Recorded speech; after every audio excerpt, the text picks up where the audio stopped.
Welcome to the Never Too Early Fantasy Football Podcast, where it is never too early for fantasy football. My name is Jeff. And I'm Alex. Hey, Alex, how's it going today?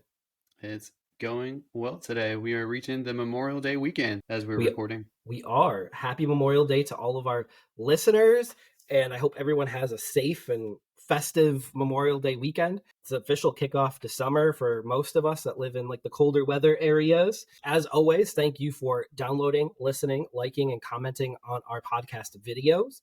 Please subscribe to us on the socials. We are on Spotify, YouTube, Facebook, Instagram, TikTok, Twitter, with the handle at N2EFantasy. Alex, what do we have on today's show? Today we have Austin Ekeler news. We get to talk about some of the decisions made in the NFL owners' meetings. We have DeAndre Hopkins talking about which quarterbacks he wants to play for, and they're not Murray, so that's interesting. We have more San Francisco quarterback uncertainty that we're going to talk about. We also have a little bit of a Higgins blurb to talk about, and we have Tom Brady news as well, and we have who gets to host the NFL draft in 2015, as well as who's going to host the Super Bowl 60. We have potentially more suspensions coming for gambling that we get to discuss and speculate on, and we get to talk about some more contract news and signings and releases. So those are going to be some interesting talking points for you guys today. That's great. Let's get it kicked off with some news around the league here. And as you had mentioned, we have Austin Ekeler news. He signs a modified contract with incentives. What are your thoughts on this, Alex? It's probably a win-win for both of them. I don't think that Ekeler really wanted to leave. I think it's more about feeling respected and getting more of a bigger contract. And I don't think that the Chargers would get anything close to the value that they'd want in a possible trade out. So they had a little bit extra money this season, and they decided to just pay him up front and keep him happy for another season. What do you think about it? Do you think that's about a fair assessment, or what do you think? Yeah, I mean, he keeps the team together for 2023, also makes him a free agent in 2024. They could use that dreaded franchise tag. It does look like Ekeler is heading towards some sort of payday in 2024, whether it's a top 5 back with the franchise tag or whether it's a new contract with a new team. Could even be with the Chargers, if I'm being honest, when we get to that point. Yeah, I don't think they have that much behind him. I know that everyone wants to talk about Spiller. Everybody wants to talk about Kelly, but I don't think either of those guys have shown anything yet. So it makes sense that if they're in win now mode, that they keep Ekeler as long as they can. Yeah, absolutely. And I think that it's a win-win for both sides, as you had mentioned. And that solidifies Ekeler as probably a top 5, if not a top 3 fantasy back going into this year. Moving on, we have flex games on Thursday night now. So what that means is if there is a bad game on Thursday nights, then they will swap that game out for another game. Now, there's 2 caveats to this. Teams cannot play more than 2 road Thursday night football games, and the flexes must happen 28 days in advance. What are your thoughts on this? So I'm not a big fan of Thursday night games in general. I understand the thought process is they generate their schedule for the league year, and most of the teams are already known ahead of time. They have to figure out who's at home, who's away in a lot of cases, and they try to generate the most exciting they can without the season playing out. So they introduce these flex games to put in, like, if a team overperforms or underperforms, and now a future Thursday night game doesn't look as enticing as the league hoped, that's where this flex play will come into play. So if, like, the Carolina Panthers are 9-3 and have a Thursday night game, then they're going to be like, oh, well, like, we want to keep this game. But if someone else was like 2 middling teams playing each other that nobody really wants to watch, or 2 bad teams that they've done in the past, now they can be like, hey, let's put the Carolina Panthers into this matchup, or hey, let's put the Houston Texans in because they've overperformed as well. So they're trying to do that kind of thing. They're trying to balance it out with letting people know 4 weeks ahead of time, which is great. It's just I don't like the short weeks leading up to it. I know some of the players might like the after week and a half. That's almost like a bye week, rest, preparation, that kind of thing. But typically, to me, Thursday night games aren't fun, and they really stink when it comes to fantasy preparation, because you're like, do I gamble with this guy on Thursday night? Do I wait for someone who's injured who plays Monday night and may not even play? What do I do here? I hate Thursday night matchups for those reasons, but it makes sense for the league's part in trying to get that money to keep increasing the revenue. Absolutely. And as you were saying, like those Thursday night matchups in fantasy, it's like playing a chess matchup. You need to figure out what pieces to move where, and it's finalized as soon as that game kicks off. Sometimes you bench the guy that goes off. Sometimes you start the guy that's a dud. That is part of the analytics of fantasy, and you're trying to figure out what's most likely to happen. But I do like the 28 days. So what that means is the first 4 weeks are set. Basically, when the season kicks off, the first 4 weeks are set. There is no Thursday night game the last week of the season. So at most, there's 13 games that can move around. And what that looks like is that teams now will be able to be showcased. They'll be able to get more money on their next Amazon contract. So it's really good for the players long term because they do split the revenue with the owners. So more revenue in their next contract for with Amazon gets them more money in their pocket, which gets that cap higher. And that's kind of why the cap kind of exploded the last couple of years because they had all these new marketing and media deals. So the 28 days in advance gives folks plenty of time to make any adjustments to their schedule that they need to make make it to that game. Are there going to be a few people that can't make it to a game that they're planning on going to? Absolutely. But we all know that the TV revenue, the TV money outweighs anything that they're going to get in the ticket sales. So I think that's a win from that perspective. And then the competitive advantage, like obviously 4 weeks out is plenty of time. Teams aren't planning 3 or 4 weeks out. They're usually looking at this game. Usually, if you're looking at more than the game that's coming up, you could get caught in a trap game where you lose a game that you're supposed to win if you're not focused on it. So I do think that we'll only see like maybe one or two of these a season at most. We will see. Obviously, Amazon also has the Friday night Black Friday. Actually, it's Friday afternoon for Black Friday, so they also have that game this year too. But that will not be flexed at all. But I think this is a good thing overall for the league and for fans that watch Thursday night football like me. So, Yep. All right. So moving to our next topic here, DeAndre Hopkins listed out the quarterbacks he wants to play for. Jeff, what do you make of this? Who did he name, and what do you make of him talking about this? so he did not name Kyler Murray. He's basically saying that he does not want to play for the Cardinals without actually coming out and saying he doesn't want to play for the Cardinals. And I don't know if he was leaving Kyler off of that list because he really thinks Kyler's bad or because he was just naming quarterbacks he wants to play with. And obviously, he's already playing with Kyler Murray. So, I mean, there's a couple of ways to take that. But basically, he listed Patrick Mahomes, Lamar Jackson, Josh Allen, Jalen Hurts, and Justin Herbert. Of all of the potential spots here, the only two spots that I could see him going to is Kansas City or Buffalo. Lamar already has OBJ, Flowers, and they're pretty tight against the cap because I think what's really stalling all of this is Hopkins' $19-ish million cap hit, and I don't think he's going to be willing to take that much of a cut, especially now that he sees what OBJ was paid in Baltimore for a 1-year deal. So he doesn't really have much incentive to take a cut. Philly doesn't really need the ammo. They have Smith and Brown there. And Herbert has a new rookie, Johnston, along with Allen and Williams as well. So these teams are already stacked. Buffalo's hurting a little bit with just Stephon Diggs. Kansas City's hurting a little bit with just Travis Kelce, basically, as a star wide receiver / tight end pass catcher. What are your thoughts about these teams that he gave out? So Buffalo and especially Kansas City are the two teams that I've been stomping for Hopkins to go to because I agree with everything you said that they need someone like him. They're missing that in their wide receiver group. I think that these other guys, Herbert, I think the door's closed on that as long as they have the three wide receivers that they have. If they move on from Keenan Allen or they move on from Mike Williams at some point, they may want someone like Hopkins to bring in to have with Quentin Johnston, but I don't really see that right now. As far as the Ravens, I think you're right that they're probably set now because I don't think that they can squeeze them into their cap. And they now have Bateman, they have OBJ, they have Flowers, they have Mark Andrews. So I don't know where Hopkins would fit into that. Jalen Hurts, I don't think that there's enough room there either because they have AJ Brown, Devontae Smith. They now have Swift as well, who can receive out the backfield. Penny. I don't know if Goddard. I don't know if they have room there either. So I understand him wanting to play with good guys like that. And he also added specifically, he wants to play with a quarterback that loves this game and wants to win.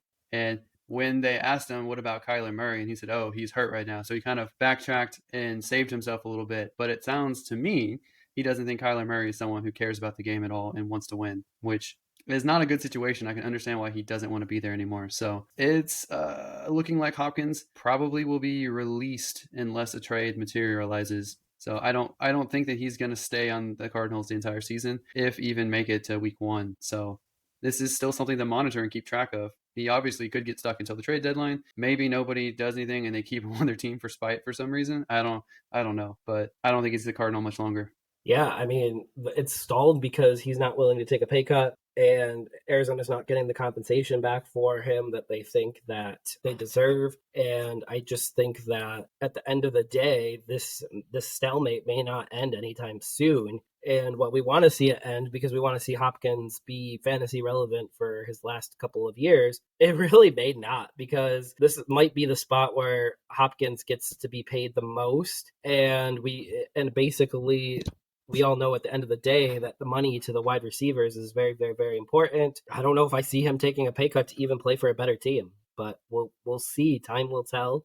Maybe the Cardinals will retain some of the salary, and that might be what needs to happen in order to facilitate this trade. Yeah, well, something to keep our eyes on. Staying out in the West, there, the NFC West, Sam Darnold has been talked about as potentially pushing Trey Lance to start Week 1 if Brock Purdy isn't ready. What do you think this says about Brock Purdy's status? Or what does it say about Trey Lance? Or what does it say about Sam Darnold and the 49ers organization in general, Jeff? So the 49ers are trying to hedge their bets a little bit here, because someone from the organization had mentioned that they were glad that they're playing the Eagles later in the season. And basically, what that tells me is that they're not expecting Brock Purdy to be able to start early on. And I think a lot of these news stories that come out, like around Sam Darnold and Trey Lance, is kind of leaning that way as well. Basically, I think the question is starting to become, how much time is Brock Purdy going to miss? And if he misses time, is there a door that's opened for either Lance or Darnold to take that starting job and run with it? What are your thoughts from that perspective? So I think Brock Purdy is the preferred starter with the way he finished the season last year until he got hurt. Obviously, Trey Lance was the one who was initially brought in to be the franchise quarterback, and he was probably going to be relatively healthy to start the season. So it's weird. They're in a weird situation where they kind of want everyone to be successful, but that leaves them in a quandary of who to start.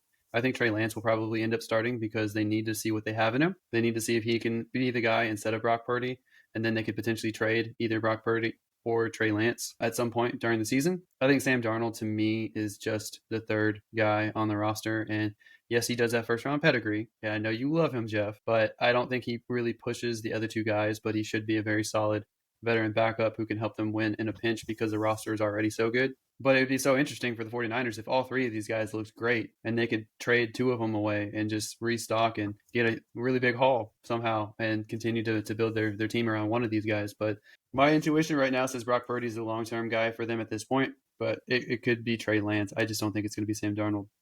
I smile not because of Sam Darnold, but only because you're trading away 49er quarterbacks when they used 3 last year, and they could have used that extra quarterback in the postseason. And I think that they're going to be very weary about trading away a quarterback until they're fully comfortable with the health and I wellness don't of their I quarterback. don't think they have to be weary anymore. They inspired a whole new rule change. Teams nowadays can keep 2 quarterbacks on their active roster and be able to bring in a third one that doesn't have to stay on their active roster. That is very interesting and very intriguing, and it all happened because the 49ers got screwed over last year. So does that tell you that the NFL thinks the Niners could have potentially been in the Super Bowl if they didn't have so many quarterback injuries? Or is that just a courtesy for all teams who get in that situation because they want games to be competitive down the stretch and in the playoffs? What do you make of that, Jeff? What do you make of the rule change? So this used to be a rule, and they changed it to what we had the previous year. I think the reason why they changed it to begin with was money purposes, because you do have to pay that extra person for being dressed and ready to go. And I think that the players and the owners were like, all right, fine, we won't dress them and you'll make a little bit more money on the cap. But watching a game where Christian McCaffrey is taking snaps at quarterback, as the viewer, that's interesting, but it's not very fun because it's not going to be a competitive game. It's not going to be something that we love to watch. And the NFL at the end of the day is trying to put a product out there that keeps fans interested. And for one game, that's very interesting. But if that happened multiple games, it becomes very not interesting, and it becomes that Kendall Hinton game when the Broncos quarterback room got wiped out with COVID a couple of years ago. And you're watching this guy that hasn't thrown an NFL pass try to throw NFL passes, and it's completely terrible. Also, I don't believe the 49ers would have won that game with any type of quarterback being there. I just don't see it because Josh Johnson wasn't it. And whatever the Niners would have had as their third quarterback wouldn't have been better than Josh Johnson and from what their roster construction. So it tells me that we were in for a long day anyways with the 49ers. But at least we would have gotten a few passes that went down the field in a potential chance to win. The last thing I'll say about that is if the third quarterback does enter the game, the first two quarterbacks cannot re-enter the game. So when you do bring in that third quarterback, you're basically admitting that those two quarterbacks are too injured to come back in, and that'll end their day. So just to add to that, Josh Johnson was already the fourth quarterback. So McCaffrey was technically the fifth quarterback. So this rule wouldn't necessarily have helped them because Right. they had Jimmy G, they had Trey Lance, they had Brock Purdy was their third quarterback. All three of those guys were hurt. They had Josh Johnson, brought Josh Johnson on. So that means that they would have potentially had a fifth quarterback that they had to carry at some point to make that work, which I don't think that's typically going to work out. Yeah, I can't imagine that would have worked out great. They just need to increase the rosters to 60. That's what I think. Absolutely, but they'll never do that because that means less pie for the players that are playing right now. And this is a salary cap league, as we all know, even though the salary cap can be manipulated. So, speaking of manipulation, the Bengals are going to try to manipulate the cap to keep their 3 stars under contract over the next several seasons. Cincinnati does want to re sign T. Higgins, but first, they want to get Joe Burrow under an extension. So this is kind of interesting that the Bengals are actually coming out and saying what the holdup is on the T. Higgins extension is Joe Burrow's extension, which at some point, if Joe Burrow doesn't see some movement in his extension, it really holds up T. Higgins and could create some animosity there and just get T. Higgins ready to move on from the whole situation as well. It's almost like Cincinnati's putting some pressure on Joe Burrow to get this deal done quickly. Yeah, I think from my perspective, I think Joe Burrow obviously is the one that the franchise wants to lock up first. I think Joe Burrow doesn't necessarily want to get locked up until he knows he's going to have both of his wide receivers to throw to. So it's kind of like a standoff between Joe Burrow and the front office to see, hey, I want you to get Higgins resigned before I resign. Like, you're more important to us, so we want you to resign first. And then whatever we have left, we'll negotiate with Higgins. But I think they run the risk of, if they do that, one, they'll take off Higgins, and two, if they re-sign Joe Burrow, then they have to look at what's left and be like, sorry, we can't offer you what your market value is, in which case Higgins will also not be happy. So it's going to be interesting. Either Joe Burrow has to take less money than some of these other guys just got paid to make sure that his guy Higgins is okay, or Higgins is going to have to take less money, or they have to trade Higgins because they're not going to pay him what Higgins wants. So then that makes nobody happy. It's quite a conundrum that they're in right now.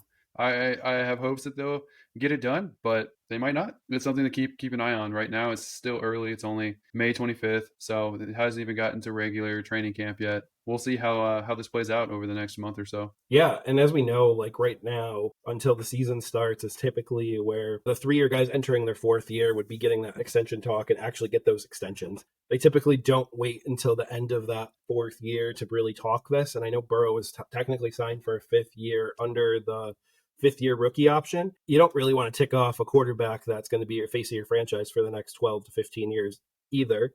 So they have a lot to balance here in Cincinnati, and I don't feel like they have. I don't know if they're taking this completely seriously yet, because if Burrow signs and they realize there's only enough money for one wide receiver, I'm picking Jamar Chase 100 out of 100 times because I just think he's the much more explosive player and has better chemistry with Joe Burrow.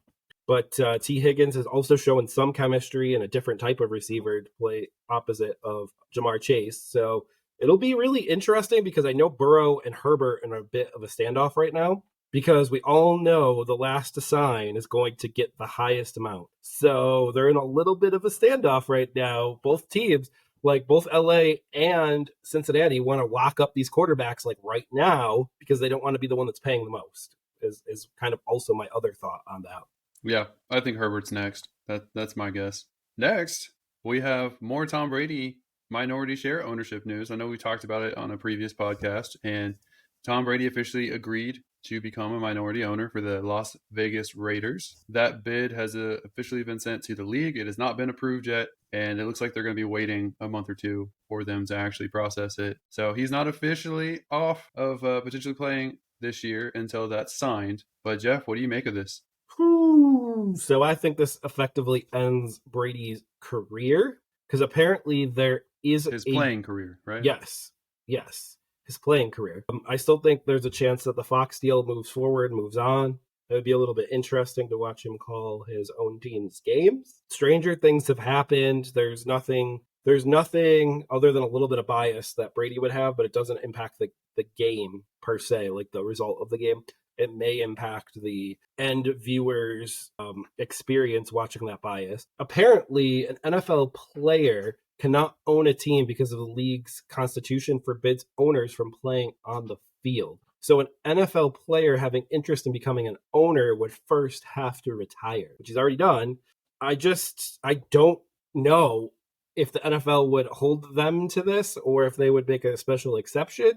But right now, obviously, they have Jimmy Garoppolo. As we both know, Jimmy Garoppolo did have surgery after he signed. I mean, there's a little window in there for Tom Brady to potentially throw some passes here in training camp, which I assume would not be against the rules. But this will not be approved until at the earliest summer, kind of like the Washington sale. So we do have a little bit of time before this actually gets approved. There's some vetting process that goes on and so forth. What do you think this means for Tom Brady? Like, do you think that he just becomes an owner and skips out on Fox, or does he try to do both? It's going to be interesting because Tom Brady might have his lawyers work out a way to word the ownership in a way that potentially he could still play, or maybe he could put his ownership on pause, still play this year somehow. Like maybe he can have it go into effect the next season. Maybe he could be doing something where he buys a portion now at a fixed price and takes over after his Fox contract. I don't know. I don't know because you brought up an interesting wrinkle. I didn't even think about how him potentially owning part of the Raiders affects his broadcasting deal. I don't know if they would allow him to do that if there's a conflict of interest clause. I have no idea. So this is this is going to be interesting to see once we get the details of the ownership arrangement, how that affects him potentially playing, how that affects his broadcasting career that he's trying to set himself up for. I'm very curious how this whole thing plays out, but I can understand him wanting to buy in as an owner. That makes sense to me that he would want to do that, but This it's is a going to great be, investment. yeah, it's going to be really weird how this plays out, is my guess. But something Yes. to monitor. I think it's interesting also some of the selections that they have for the NFL draft hosting candidates and as well as the Super Bowl hosts or Super Bowl 60. So Green Bay is set to host the 2025 NFL draft. That will be springtime. So I'm sure weather-wise it's probably okay. But Jeff, what do you think about Green Bay as a choice to host the draft? So we're going to see a lot of cheeseheads. That's for sure. I know a few people already that are discussing going to this draft because they are diehard Green Bay Packer fans. And why wouldn't you go to Green Bay to watch your city host a draft and watch your team get a few draft picks in? I think it could be really interesting. And I kind of like how they are touring this draft around the country. I could see every team eventually hosting a draft, which would be really, really, really cool. Because, I live really close to Buffalo. If Buffalo ever hosted one, I probably would drive there and go and have a great time. And, that's just how that would go. I do like this traveling hosting city. And the fact that Green Bay was chosen, they don't have any new facilities or anything like that. That means that pretty much any team at any point could get a draft.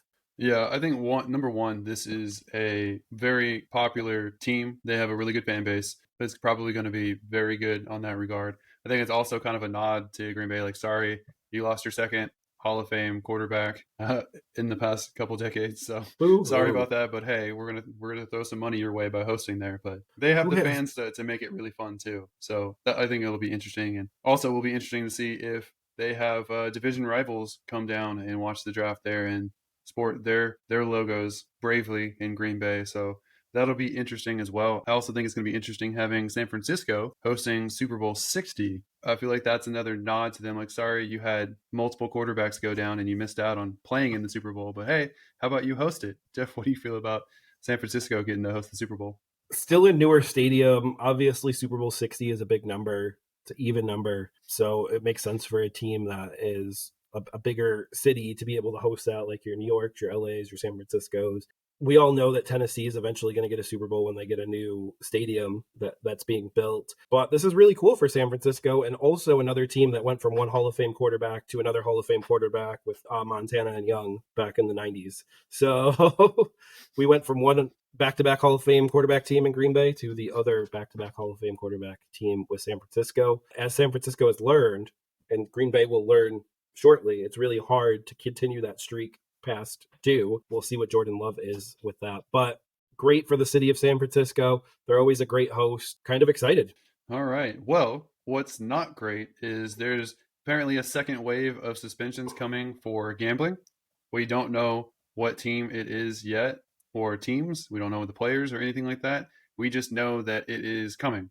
And Jeff, I'm sorry, but I don't think it's going to be your Panthers. I think that you just lost Adam Thielen and DJ Chark and all your best players. I'm sorry, it's not going to work out for you this year. So if there's a trend that I'm seeing in gambling, it is wide receiver rooms, but it's typically younger wide receiver rooms that are gambling, like your Calvin Ridley's, or Jamison Williams, the two Detroit wide receivers that were cut because they weren't going to make the team anyways, and you're suspended for the year, so bye. Yes, I don't know if I see Adam Thielen being a lead gambler in the room, but it is possible that it could be the Carolina Panthers and it could be any other team in the league, as long as their state allows it, or if they're using like a VPN or something like that to hide their location. Is it too on the nose to suggest the Raiders? It could be the Raiders, but I do think Devonta Adams is too smart to do that. Like, he's a Hall of Fame talent, and I can't see him even remotely risking his Hall of Fame career to gamble. It could be always could be the Raiders. But it does seem like Devonta Adams would be someone that I would think would be safe. For us dynasty owners out there that own Devonta Adams, like let's hope that he's safe. We're gonna get this news here in the next couple of weeks. There's gonna be some panic by some dynasty owners really quickly. When there's panic, that's when you can kind of offer some trades where that normally wouldn't get accepted, and they'll get accepted. Yep, I agree. Jeff, I also heard at the league meetings that the NFL approved on a trial basis a new fair catch rule. What do you think about that? What is the rule, and what do you think about how it affects the game? This is great news. Actually, it's the worst news ever. Totally being facetious right there. But basically now you can fair catch kickoffs inside the 25 and they'll go to the 25. I know that no player, no coach really supports this rule. So one thing will be interesting to see is if the players and the owners decide not to use this rule at all, and they all just ignore this rule exists, or if there'll be one defector, and then once there's one defector, there's no purpose of not trying to use that rule to your advantage. It's a 1-year trial. If I'm being honest, I would rather them try what's in the USFL or the XFL as kickoffs, because the kickoffs are very important. They're kind of what starts the game. Granted, a lot of them go into the end zone and through the end zone anyways, so this may impact only 1 or 2 kicks per game, but some cold weather games, it'll definitely affect when the ball doesn't go as far. So why not just throw up the fair catch symbol when you can't get your footing and there's a bunch of people coming running at you and you get it at the 25? What are your thoughts? I'm not a fan when they do stuff like this because it continually takes out the exciting returns that we used to get. And you look at teams that want to wear out the clock at the end of a game because they have a lead and they want to wear out the clock, so they kick a little bit shorter instead of kicking it all the way through the end zone and getting a touchback. This now negates that and basically makes it a touchback. So I think that it's a dumb rule, and it takes away a strategic element to the kickoffs, and we're eventually going to see the kickoffs gone away like the dinosaur. And some people want that. I'm not one of those people because I think that they're exciting plays, or at least they used to be. So I think this is dumb, and I'm not thrilled with anything that makes the NFL less exciting to watch. Correct. And I think we're both in the line of thinking with most people that have reviewed this rule, coaches, players, media. The only people that voted for it were the owners, and they voted to give it a shot. So now we're moving on to a little bit of sombering news. Ty Johnson was released after tearing his pec and getting surgery that the Jets wanted him to get. So he basically got the surgery, and then a few days later he was released, which I don't know if that goes against NFL guidelines or bylaws or whatnot, but it does seem like if a player's training, and the one thing that I don't know is if he tore it on his own training on his own or tore it at a team facility. I do think those do matter. It would seem to me if the team was telling him to get the surgery, they would at least wait for him to go through the rehab of it before releasing him. What are your thoughts on that? I think that they're trying to do him a solid, and they probably think he needs it, but they don't want to keep him on the roster. So they're doing him a solid and paying for it and giving him probably a settlement, an injury settlement payout, and stuff like that. Probably might bounce around in the future to different rosters, but I think his playing days are probably done. So they're just trying to do him a solid. I don't know how if the league will come down on them for that at all or not, but it's just what it seems like to me. Yeah, because it's not like they really need the roster spot right now because we're here in the middle of May and we're at 90-man rosters right now. So Well, they it, could sign another All-Star player, Jeff. I know it's wasn't initially on our list here, but Adrian Peterson has not retired. Jeff, did you know that? he didn't. He He didn't. said he said that he still wants to get on a team, but if he doesn't get on a team this year, they'll officially retire. So he's there. He's there, and he can play with Rodgers. I'm sure that an aging Adrian Peterson has still got something in the tank. What do you think, Jeff? I mean, I think in the modern era, Adrian Peterson was the best running back of the modern era. Yeah. I was actually thinking about this today, and then I think the second best running back of the modern era is Derrick Henry. The way that he runs, the amount of yards that he rushes for per year, the amount of touches that he takes, like those are probably some of the two best runners that I've seen in the last like 20, 25 years after Barry Sanders. But yeah, like Adrian Peterson could easily take that spot. We also have Leonard Fournette or Ezekiel Elliott still out there. Let's go. We got some running backs on the market that need to go to some football teams pretty quickly here. Yep, that's right. But one guy who's off the market is quarterback Mitchell Trubisky signed a multi-year extension with the Steelers to back up Kenny Pickett. Jeff, how do you feel about Mitchell Trubisky and how do you feel about him as the backup there? So he signed a 3-year deal, replacing his 1-year deal, which actually like lowers the cap hit this year, which we all know cap manipulation. But I think it poses a couple of questions. The first is, did Trubisky throw in the towel on being an NFL starter? Or does Trubisky think Pickett will falter and this will eventually become his job again? So both of those are very interesting takes to take on this because I do think Trubisky could have at least competed for a starting job somewhere else. This basically lines up Trubisky's last 3 years of his deal and Pickett's last 3 years of his deal. So they're like kind of tied together for the next 3 seasons. Really interesting. It does bring stability to Trubisky, brings stability to the Steelers in that locker room, but backups typically don't sign 3-year deals like this. What are your thoughts on it? I think it's a good move for both the Steelers and for Trubisky. I've never been high on Kenny Pickett. I do think Kenny Pickett's better than Mitchell Trubisky at this point, but Kenny Pickett is a little bit on the smaller side for a quarterback. He's not as small as some other guys out there, but I think that it's smart to keep a guy like Trubisky who already knows the offense and who could potentially help them win some spot games here and there because they improve the offensive line, because they improve the pass catchers. I think that it's a good move for both the Steelers and for Trubisky. But I also think Trubisky's value is relatively low outside the Steelers organization. So I don't think that he would have gotten a better contract somewhere else. And I don't think that he necessarily would have gotten a better chance to start than with the Steelers. So I think this is the best case for both of them. He's a high end backup at this point, and he could potentially be their starter if Kenny Pickett doesn't continue to improve. I like it for them for those reasons. Agreed.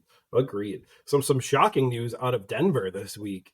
Brandon McManus, the last remaining member of their Super Bowl team a couple of years ago, actually it was more like a decade ago now, or getting close to a decade ago now, cut by the Broncos and then subsequently signed by Jacksonville, who then said that they were going to cut Riley Patterson, but ended up trading him back to Detroit. So where Riley Patterson started his career, he's now back in Detroit after a couple of solid seasons with Jacksonville. Some pretty big kicking moves this late in the offseason here. Typically, these all happen when there's like cap situations going on. And I don't really see teams rushing to sign anybody right now, or like I'm not really understanding why this all happened right now and what Denver's going to do at kicking. But this is a pretty big pickup for Jacksonville, right? A team that thinks that they're going to go a little bit further this year. Yeah, I think Brandon could be the McManus again for your fantasy rosters out there. He no longer has to spend time playing at a mile high up in lower atmosphere and then moving somewhere that's more sea level and working with different atmosphere. He's going to be probably in the same kind of atmospheric pressure throughout the whole season. So maybe he'll be more accurate on a more consistent basis. And the Jaguars offense is probably going to score a lot more points than the Broncos. That's true. So McManus's fantasy stock is going back up to what it used to be. I think it's good for them. I think that Riley Patterson's probably going to compete for a job. He may not get the job for sure, for certainty, but he certainly has a chance to get the Detroit job, where he's still going to be in a very high scoring offense. I, So I think both he's those only missed kickers, one extra point in the last 2 years, which is huge in this era of football. yeah. So both of these guys' fantasy stocks should still be high for Yep. kickers. So Absolutely. And the last thing that I wanted to go over today is the Washington Commanders. Their trademark for the name Commanders has been denied by the Patent Office of the United States of America. And I know we talked about this a few weeks ago, but we could be heading towards another Washington football team change of the name coming. I think they need to keep it the Washington Football Club. That's what I think. They could do it. They could easily do it. They're going to get a brand new owner. He's going to look at this. He's going to see how bad this was messed up, and they're going to figure out something, because I just don't think that they'll sit there with this Commanders trademark pending, because they basically can't make any money on it if they don't own the trademark to it. So like they probably could name their football club this, but they couldn't like continue to sell merchandise and such with it. So what people were doing research to figure out what trademarks were gone, because you could sit there easily and look at trademarks right on the website. Like no problem. A normal person could do it. The Washington Commanders have bungled this once again. I mean, do you think they could ever go back to their original name, or do you think that's dead to the NFL realm forever? I think that's dead, but I think the football team was fun. I wanted to watch the Washington football team. It's Kind just of a funny name. told me what they were. Told me what they were. But that's pretty much all I have for the news today. All right. Well, that does it for another episode of the Never Too Early Fantasy Football Podcast. Thank you all for downloading or listening to this episode. And please don't forget to like and subscribe.